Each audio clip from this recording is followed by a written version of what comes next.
The last time you had a cigarette, a cigar, or sat beside a campfire breathing in the smoke, you probably did not think much about it. But that simple act, breathing in something burning, connects you to one of the oldest behaviors in the entire history of the human species. Older than writing, older than farming, older than any civilization anyone has ever heard of. The story of smoking does not begin with tobacco. It does not begin with the Americas or colonial trade routes or any of the things most people associate with it.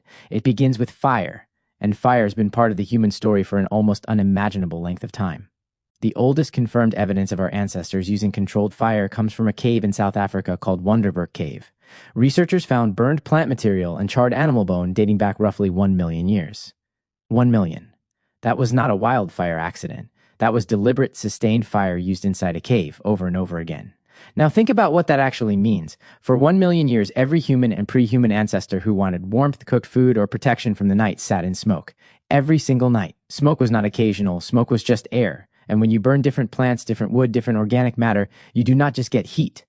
You get a complex chemical mixture that changes entirely depending on what is burning. Some of those compounds interact with the human nervous system in ways that are very much noticeable. This is where the story gets interesting. And this is where it starts going back much, much further than most people realize.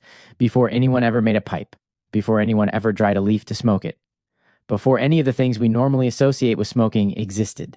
Something was already happening around those fires. Something that would quietly shape one of the oldest habits our species has ever had. Tonight we are going back to the very beginning. To the moment fire and plants and the human brain first collided. And what happened next? This is the story of the first smoke. Here is something that almost nobody mentions. The human brain has a built-in system that responds to certain plant compounds. It is called the endocannabinoid system. It regulates mood, appetite, memory, and pain. And it was not built for cannabis or any other plant. It was already there, doing its job inside the human brain, long before our ancestors encountered those plants. What that means is that when a prehistoric person accidentally sat downwind of a burning cannabis plant, and cannabis grows naturally across vast parts of Asia, Africa, and Europe, their brain did not reject what was happening. Their brain recognized it. Their brain said yes. And that person sitting there in the firelight with no understanding of what was happening simply felt better, calmer, a little strange. Maybe they stared into the flames longer than usual. And the next night, without really knowing why, they sat in that same spot again. That is probably how it started. Not with a plan, not with a discovery. Just a very good accident repeated enough times that it stopped being an accident. Researchers have proposed for decades that early humans living in forested environments would have regularly been exposed to the smoke of psychoactive plants. Cannabis, wild Nicotiana species, various plants with compounds that interact with human brain chemistry in ways our ancestors could feel but never explain. And the drive to repeat experiences that feel good is one of the most fundamental things the brain does. It does not need language. It does not need understanding. It just needs to remember that last time this happened, something was different, something was better. That is how most knowledge worked for most of human history. Not written down, not explained, just lived and repeated and passed quietly from one person to the next. So when did the first person deliberately put something in a fire specifically to inhale the smoke? The honest answer is we may never know exactly, but what the archaeological record does show us is remarkable. In 2019, researchers excavating a site in the Great Salt Lake Desert in Utah found a fireplace roughly 12,000 years old. Inside that hearth were seeds, specifically seeds from a wild tobacco plant called Nicotiana attenuata. Too many seeds, too concentrated, present in a way that strongly suggests they were placed there deliberately, 12,000 years ago. Before pottery, before agriculture, before any civilization anyone has ever heard of, someone was already putting tobacco into fire. 12,000 years ago is as far back as we have hard physical evidence for tobacco. But physical evidence and actual behavior are very different things. Organic material almost never survives in the ground for thousands of years. Stone tools from 3 million years ago survive because stone is essentially indestructible. But a wooden pipe filled with dried herbs disappears in a few centuries under normal burial conditions. A leather pouch of cannabis dissolves back into the earth long before any archaeologist arrives. So the absence of older physical evidence is not the evidence of absence. It simply means we have not found it yet, or that it is already gone. Moving forward in time, one of the most dramatic pieces of evidence comes from burial sites in the Pamir Mountains of Central Asia. Archaeologists found carved stone containers, braziers, dating to around 500 BC. Inside these containers were rocks that had been superheated and cannabis plant residue with notably high concentrations of psychoactive compounds. This was not accidental. These were placed in ritual burial contexts on purpose. Someone understood exactly what those plants did and decided they belonged in that ceremony. And then there is the account written by the ancient Greek historian Herodotus in the 5th century BC. He traveled widely and described in precise detail what he observed among a nomadic people called the Scythians who lived on the Eurasian steppe. He wrote that they would set up small enclosed tents, heat stones until they glowed red, and throw hemp plants onto those stones. Then sit inside the enclosed space and breathe in what rose from those stones. For centuries, historians assumed he was exaggerating. Then archaeologists excavated Scythian burial mounds and found exactly what he described. Bronze containers, superheated stones, hemp residue, precisely what Herodotus wrote down. He was not exaggerating. He was simply reporting what he saw. This is 500 BC. That is documented. That is confirmed by archaeology on multiple continents. But the Scythians were not doing something new in 500 BC. They were doing something their ancestors had refined over generations. The practice was already old when Herodotus wrote it down. The writing was new, the behavior was ancient. Now we need to cross the ocean, because the biggest and most familiar piece of this story happens on an entirely different continent. Tobacco, the plant the entire modern world associates with smoking, is native only to the Americas. It grew nowhere else on Earth until European ships arrived in the late 1400s. That means every culture in Europe, Africa, and Asia built their entire relationship with smoke without tobacco. Worth thinking about for a moment. When Christopher Columbus arrived in the Caribbean in 1492, members of his crew observed indigenous people doing something they had never seen before. They were walking around with rolled bundles of dried leaves, lit at one end, breathing the smoke in and releasing it slowly. The Europeans had never seen this before. Within weeks, several crew members were trying it themselves, because of course they were, but here is the important part.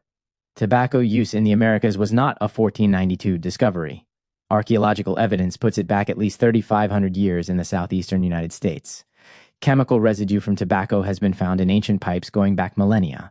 Some researchers believe cultivation in the Amazon basin could stretch back 10,000 years or more. And here is the single most important thing to understand about ancient tobacco use in the Americas. It was not recreational, not primarily. It was sacred. Shamans used tobacco smoke to enter altered states and communicate with the spiritual world. Blowing smoke on another person was an act of blessing and deep respect. Binding agreements between groups were sealed with shared smoke. The plant was treated with the same reverence as the most important things in life, because in those cultures, it was one of the most important things in life. A shaman smoking was not having a casual break. He was opening a channel between the living world and another one. The smoke itself was a messenger, carrying prayers upward, bringing clarity downward, connecting the group to something larger than any individual. When something is treated as sacred, it is not used casually. It is used carefully, with discipline, with intention. The idea of tobacco as a casual everyday habit is not ancient at all. There is another angle to this story that almost nobody talks about, and that is smoke as medicine. Long before smoking was recreational, and long before it was purely spiritual, it appears to have been medical. One of the oldest known medical documents in human history is the Ebers Papyrus from ancient Egypt, dating to approximately 1550 BC. It contains instructions for treating conditions affecting the throat and airways using inhaled herbal smoke. The ancient Egyptians were literally prescribing smoke inhalation as a medical treatment, which from a modern perspective sounds completely backwards. But the logic was not unreasonable. The lungs are a direct delivery route into the body. If a plant has useful properties, putting it in smoke and breathing it reaches the system fast. Ancient Indian Ayurvedic medicine, dating back more than 3,000 years, describes a practice called Dhumapana. Dhumapana translates roughly as the drinking of smoke, a practice involving the inhalation of medicinal herbs through simple pipes. The text describes specific plants, specific conditions, specific preparation methods refined over centuries of observation and practice. Ancient Greek physicians, including Hippocrates, wrote about therapeutic vapor inhalation for lung and airway conditions. Ancient Chinese medical texts describe similar practices. In virtually every early civilization on record, there is evidence of people deliberately inhaling smoke for therapeutic purposes. Not because they were addicted, not because they thought it was fashionable, because it worked, or at least worked enough times that they kept refining it. We still do this today. Asthma inhalers, anesthetic gases, nebulizers. The delivery method survived across thousands of years. The burning part mostly did not.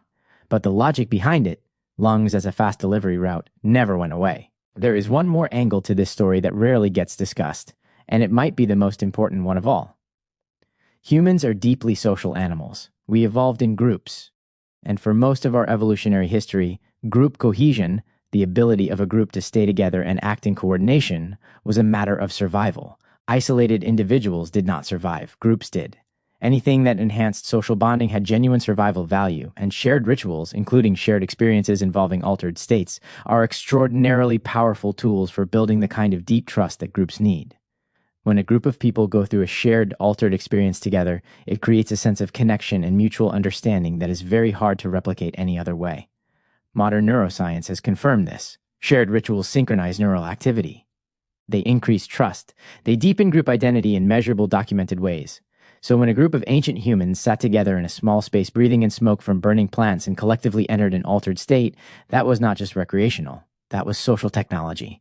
That was how you built the kind of deep trust that let you go into dangerous situations together and come back alive. The ritual smoke circle was not just a gathering. It was infrastructure, the invisible architecture that held groups together. There is also the intoxication hypothesis put forward by researchers including Ronald Siegel, a psychopharmacologist who spent decades studying this question. His argument is this. Across virtually every human culture ever documented, people have found ways to alter their consciousness. Fermented drinks, smoked plants, chewed leaves, eaten fungi, the specific method changes by time and place. But the impulse is universal. Some researchers believe this drive is not accidental, that it is biologically embedded in animal behavior, not just human behavior. Elephants deliberately seek out fermented fruit. Reindeer in Siberia have been observed eating specific mushrooms with psychoactive compounds. The point is this. If the drive to alter consciousness is this deep and this universal, it did not begin with any civilization. It began before our species existed. And early humans, long before they had pipes or pottery or agriculture, were likely deliberately exposing themselves to smoke from specific plants because they had learned through experience that it changed something in their mind. This is trial and error, prehistoric style. The ones who survived remembered. They told others. They passed it down through generations of knowledge that was never written but was always lived. So let us put the full picture together. 1 million years ago, our ancestors were already breathing smoke every day simply by living near fire. At some point, probably far back in prehistory, someone noticed that certain smoke was different, that certain plants changed something. And that observation, repeated, remembered, shared, is where the entire history of intentional smoking begins. 12,000 years ago in Utah, someone was placing tobacco seeds into a fire. The physical evidence is there. 2,500 years ago in Central Asia, the Scythians had built an entire ritual practice around enclosed smoke. The archaeological evidence is there. 3,000 years ago in Egypt and India, physicians were using inhaled smoke as a medical tool. The written and physical evidence is there. And across the Americas, a tradition of sacred tobacco use, stretching back thousands of years, was already deeply established when the first European ever saw it. In every case, by the time we have records, the behavior is already old, already refined, already woven into the fabric of how people lived. Here's what that actually means. You are not looking at a habit invented a few centuries ago when tobacco trade routes opened up. You are not even looking at a habit that began with the first deliberate cultivation of tobacco plants. You are looking at something that was woven into human experience long before any of those things existed. A behavior that appears at the edges of every major human development, every time we look closely enough. Medicine, ritual, social bonding, monument building, trade, not as a footnote, as something genuinely present at the center of human social life for most of the time our species has existed. Next time you sit beside a summer fire and smell the wood smoke, you are doing something your ancestors did for 1,000,000 years. The same fire, the same smoke, the same human being leaning slightly toward the warmth, something ancient, something inherited, something that has been part of what we are since before we had a name for what we are. The fire is the same, the smoke is the same, the human reaching toward it is the same, carrying 50,000 years of that same instinct forward into tonight. You are breathing. And that is the oldest thing a human being can do around a fire. Subscribe to Ancivex, a new ancient history video every 2 days.